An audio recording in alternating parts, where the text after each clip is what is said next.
জুলাইবাড়ী বিধানসভা কেন্দ্রের সার্বিক উন্নয়নে কাজ করে যাচ্ছে মন্ত্রী শুক্লাচরণ নোয়াতিয়া। গত আগস্ট মাসের বন্যার ফলে জুলাইবাড়ী বিধানসভা কেন্দ্রের বিভিন্ন জায়গায় জাতীয় সড়ক ব্যাপক ক্ষতিগ্রস্ত হয়।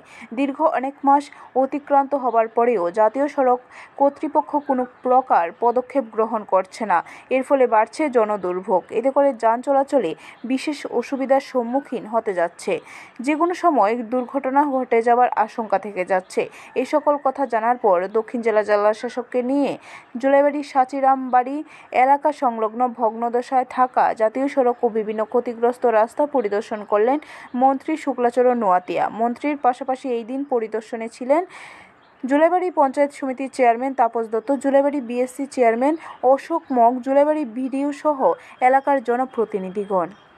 আমাদের ধনঞ্জয় পার্কের জাস্ট 200 মিটার আগে যে ন্যাশনাল হাইওয়ে গত বর্ষার সময়ে ফ্লাডের সময়ে ল্যান্ডস্লাইড হয়ে প্রায় 2টা স্পটে খুব রিস্ক একটা পজিশনে আছে এখন। সে জায়গাতে আমরা স্পটে ভিজিটে গেছি আমাদের ডিএম সাহেবকে নিয়ে, এবং আমাদের ন্যাশনাল হাইওয়ে এই রাস্তাটাকে কীভাবে আমরা পজিশন ফিরিয়ে আনা যায় সেই ক্ষেত্রে আমরা স্পট ভিজিট করেছি। তারপরে আমাদের ব্যুরো রিপোর্ট, খবর ত্রিপুরা।